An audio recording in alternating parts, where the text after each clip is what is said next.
क्या मोदी सिर्फ हिंदुओं के लिए काम करते हैं? क्या मोदी मुसलमानों के लिए कुछ नहीं करते? हमने पिछले 20 सालों में मोदी के हर काम को देखा, मोदी के हर बयान की पड़ताल की। सियासी विरोधी मोदी को मुस्लिम विरोधी बता देते हैं, लेकिन नरेंद्र मोदी जब सीएम थे तब भी, जब पीएम है तब भी धर्म के आधार पर फैसले नहीं करते। जब जान बचाने की बारी आती है, मजहब के बारे में नहीं सोचते। भेदभाव ये सबसे बड़ा संकट है। अन्याय की जड़ों में भेदभाव है। हर कोई शिकायत कर रहा है। भाइयों बहनों, ये भेदभाव नहीं चल सकता। जिसका भी हक है, किसी भी माता की कोख से पैदा हुआ है, हर किसी को उसके हक का मिलना चाहिए। ये सबका साथ सबका विकास होता है और भारतीय जनता पार्टी उस पर।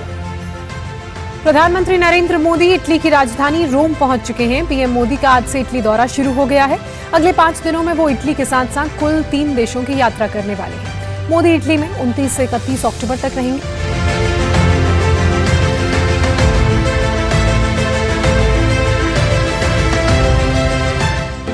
प्रधानमंत्री नरेंद्र मोदी G20 शिखर बैठक में हिस्सा लेने के लिए इटली की राजधानी रोम पहुंच चुके हैं।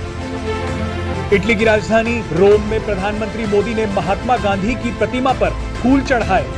आपको बता दें कि इटली में आयोजित G20 शिखर बैठक में प्रधानमंत्री नरेंद्र मोदी G20 नेताओं के साथ कोरोना महामारी से उबरने, वैश्विक अर्थव्यवस्था और जलवायु परिवर्तन पर चर्चा करेंगे।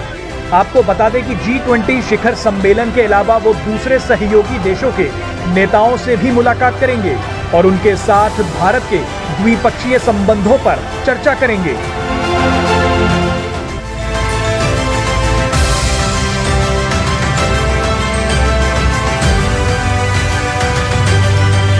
प्रधानमंत्री ने वेटिकन सिटी में पोप फ्रांसिस से भी मुलाकात की और उन्हें भारत आने का न्योता दिया। रोम की यात्रा बिना वेटिकन सिटी के कैसे पूरी की जा सकती है? इसलिए प्रधानमंत्री नरेंद्र मोदी भी कैथोलिक ईसाई धर्म के सबसे बड़े धर्मगुरु पोप फ्रांसिस से मुलाकात के लिए वेटिकन सिटी पहुंच गए।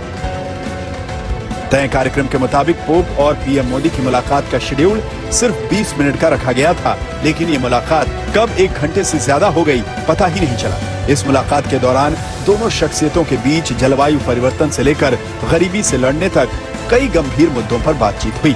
जलवायु परिवर्तन इस बार G20 सम्मेलन का मुख्य मुद्दा भी है। पोप को उपहार के रूप में पीएम मोदी भारत से खास तौर पर तैयार किया हुआ एक कैंडल स्टैंड ले गए थे। इसके अलावा क्लाइमेट चेंज को लेकर भारत की तैयारियों से जुड़ी एक बुक भी पोप को गिफ्ट की गई। पीएम मोदी ने रोम में दुनिया को तरक्की का रास्ता सुझाया। कोरोना काल के बाद रिकवरी के लिए पीएम मोदी ने ग्रुप 20 के ताकतवर देशों से कहा कि वो भारत को साझेदार बनाए। सेहत से लेकर जलवायु परिवर्तन पर भी मोदी ने भारत का नजरिया सामने रखा। दुनिया के बड़े नेताओं के साथ मोदी की केमिस्ट्री भी देखने को मिली। जो G20 की बैठक होगी, उस G20 की बैठक में जो ग्लोबल इश्यूज हैं, उससे प्रधानमंत्री नरेंद्र मोदी दुनिया के अन्य देशों के साथ G20 प्लेटफॉर्म पे साझा करेंगे अपने विचार। दूसरी चीज की उसके साइडलाइन पे कुछ महत्वपूर्ण बायलैटरल टॉक होनी है, वो बहुत ज्यादा महत्वपूर्ण रहेगा। G20 समिट को संबोधित करते हुए पीएम मोदी ने कोरोना के खिलाफ भारत की लड़ाई का जिक्र किया। वैश्विक चैन सप्लाई में भारत की भूमिका को बताते हुए उन्होंने दुनिया को वन अर्थ वन हेल्थ का मंत्र दिया।